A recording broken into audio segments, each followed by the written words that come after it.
Bismillahirrahmanirrahim. Assalamualaikum warahmatullahi wabarakatuh. Alhamdulillah, wassalatu wassalamu ala rasulillah Sayyidina wa maulana Muhammad ibn Abdullah wa ala alihi wa sahbihi wa man tabi'ahu wa mawala. Subhanaka la ilma lana illa ma'allamtana innaka antal alimul hakim. Rabbi syrah li sadri wa yassir li amri wahlul 'uqdatam min lisani yafqahu qawli. Al-Habaib, Al-Afadil, Al-Ulama, Al-Ajla, Sayyidi Al-Habib Rifki Al-Hamid, Habib Ja'far Al-Jifri, Sahibul Fadilah, Fadilatul Ustaz Al-Doktor Amir Faisal, serta para asatiz, guru-guru kita semua, bapak-bapak, ibu-ibu, adik-adik, insyaallah kita semua dimuliakan Allah Subhanahu wa ta'ala. Amin ya rabbal alamin. A'udzu billahi minasyaitonir rajim. Inna awwala baitin wudi'a lin-nasi lalladzi bi Bakkah mubarakah.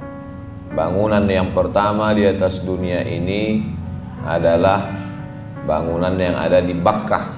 Nama lainnya adalah Makkah, nama lainnya juga adalah Ummul Qura. Itulah dia Al-Masjidul Haram.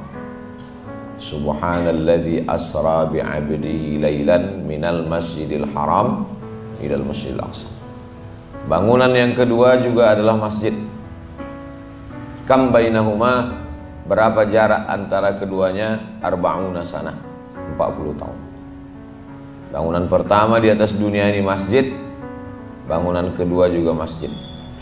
Nabi Muhammad SAW sampai ke Quba, yang pertama dibangun juga adalah masjid. Hari Senin, Selasa, Rabu, Kamis, Jumat berdiri Masjid Quba. Sampai ke Yathrib, dirubah namanya menjadi Al-Madinah Al-Munawwarah, juga yang dibangun juga adalah masjid. As-Sahabi Al-Jalil Amr bin As ketika sampai ke Afrika Utara, nama kotanya Fustat, yang sekarang dikenal dengan Al-Qahirah. Masjid pertama di benua Afrika adalah bangunan Masjid Amr bin As. Imam Syafi'i mengajar di situ tahun 200 sampai tahun 204. Dan hampir seluruh sultan-sultan ketika sampai ke negeri Nusantara ini, mereka rata-rata membangun masjid. Di antaranya Sultan Abdurrahman bin Husain Mufti Mempawah Al-Gadri membangun masjid. Jadi kalau kita lihat dalam sejarah, mereka ingin supaya awal peradaban itu berawal dari masjid.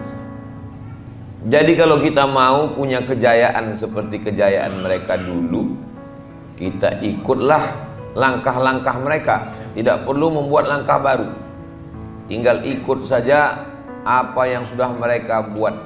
Salaka maslakahum nahaja manhajahum, menapaki tapak yang sudah mereka buat, mengikuti jalan yang sudah mereka lalui. Insya Allah sampai mereka, kita pun sampai juga. Kalau kita buat jalan yang baru, boleh jadi sampai juga, cuma tak tahu entah kemana sampainya. Jadi kalau mau kita ikut sajalah jalan yang sudah mereka buat, yaitu membangun peradaban ini berawal dari masjid. Agaknya itulah yang diinginkan oleh Munzalan, sehingga semuanya berawal dari masjid. Kemarin kita di Sintang,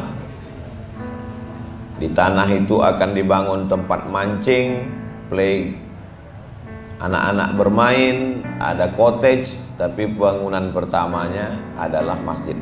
Sehingga semua orang ketika singgah, sholat, setelah sholat baru terbuka matanya. Oh, ternyata habis sholat kita anak perlu main-main. Oh, ternyata setelah sholat bapak-bapak yang capek, lelah, letih, mau refreshing, perlu mancing. Jangan sampai sudah mancing dari zuhur ke asar maghrib, tidak sholat karena alasan tak ada tempat sholat. Belum ada lagi dalil boleh jamak qasar karena mancing. Ilatnya itu safar, bukan karena mancing.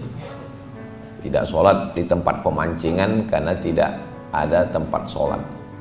Padahal mestinya tempat sholatnya duluan, barulah tempat-tempat yang lain bermunculan. Jadi kalau kita lihat yang dilakukan oleh Nabi Muhammad SAW membangun peradaban Islam berdasarkan Masjid Nabawi, ada tiangnya Ustuwanatul Wufud, menghadap kita ke arah kiblat. Di sebelah kiri Ustuwanatul Wufud, tiang wufud, utusan-utusan tamu-tamu. Jadi menyambut tamu di tiang masjid.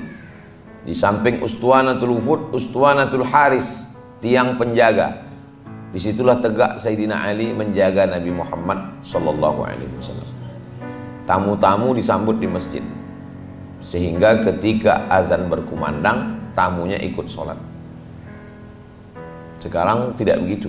Orang menyambut tamu di satu ruang yang saking kan kedap suara azan pun tak masuk. Yang menyambut tamu tak sholat, tamunya pun ikut tak sholat. Tamunya pun ustadz juga, segan permisi. Akhirnya tidak sholat. Lebih hormat kepada manusia daripada kepada Allah Subhanahu wa ta'ala. Lalu kemudian ketika para sahabat itu berperang, pulang dalam keadaan luka-luka, sakit, dan mereka diobati di teras Masjid Nabawi itu. Maka muncullah ide untuk membuat klinik-klinik. Seorang ulama Mesir, Al-Azhar, berwarga negara Suriah, bernama Syekh, penulis kitab As-Sunnah wa Makanatuha fit Tashri' al-Islami, Syekh Mustafa As-Sibai, menulis Min Rawai'i Hadaratina, di antara kehebatan kita. Beliau menulis bahwa dulu di masa kesultanan kemegahan Islam, masjid-masjid itu, di samping-samping masjid itu ada tempat praktek tabib, dokter. Nah, ini jadi dokter-dokter itu kita minta waktunya untuk membuka praktek di masjid. Kalau dia bersedekah gajinya, zakat namanya, dia juga mesti berinfak waktunya. Kalau dia punya waktu praktek dalam sepekan 7 jam, lain lagi di rumah sakit, dia punya praktek di rumah, dia punya praktek ruko di toko dia, maka dia juga mesti meluangkan waktunya 1 jam, kita minta. Jadi dokter tidak hanya sekedar sholat berjamaah. Jadi kalau ada orang ngomong, itu Pak dokter tuh hebat Pak Ustadz, sholatnya berjamaah. Dokter sholat berjamaah biasa. Yang luar biasa itu kalau tidak sholat berjamaah. Dokter sholat berjamaah, polisi sholat berjamaah, tentara sholat berjamaah, memanglah itu biasa. Tapi yang luar biasa itu kalau dia mau meluangkan waktunya. Saya sholat berjamaah di sini dan saya kasih sepekan 1 jam untuk orang konsultasi kesehatan, untuk periksa, sehingga orang yang selama ini sakit badannya, sakit zohirnya, tidak pernah ke masjid, mampir dia ke masjid. Yang di dekat masjid itu ada tempat ruang praktek dokter, klinik kelamin untuk orang periksa penyakit, klinik kulit, klinik bersalin. Maka ketika masuk waktu sholat, dokternya berhenti, sama-sama sholat ke masjid. Yang selama ini mungkin tidak sholat, tidak pernah ke masjid, tapi begitu kali itu, mau tidak mau, suka tidak suka, dia pasti akan ke masjid. Kenapa? Karena terkondisikan oleh keadaan. Mungkin seorang suami mengantar istri periksa, cek kesehatan kehamilan, dia tidak ada niat mau sholat, tak ada niat mau ke masjid, memang tak pernah sholat, tak ke masjid, bukan ahli masjid, bukan ahli sholat. Tapi begitu terkondisikan, azan berkumandang, kata Pak dokter, kita berwuduk dulu, kita sholat dulu. Akhirnya mau tidak mau, suka tak suka sholat. Mungkin itulah sholat dia yang pertama, tanpa harus membacakan ayatnya wa aqimus sholat.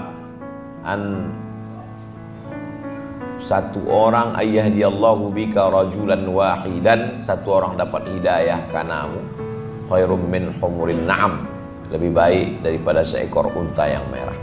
Jadi hidayah itu melalui masjid dengan cara-caranya. Agaknya itulah yang ingin dilakukan Masjid Munzalan, supaya lebih banyak pintu-pintu dakwah, tidak hanya melalui pintu khutbah dan tausiah yang jumlahnya yang datang itu limited. Di beberapa masjid yang datang itu 7 tahun ke bawah, 71 ke atas. Yang 7 tahun ke atas sudah diambil warnet, yang 17 ke atas sudah diambil game online, yang di atas itu sudah diambil kantor, institusi, tinggal lagi orang-orang yang memang tak ada tempat lain kecuali hanya masjid. Apa bedanya dengan tempat-tempat ibadah Eropa yang ditinggalkan anak muda, akhirnya lama-lama dijual. Nauzubillah. Masjid tidak akan mengalami seperti itu insya Allah. Lagi-lagi kalau pengelolaan masjidnya ditata dengan baik.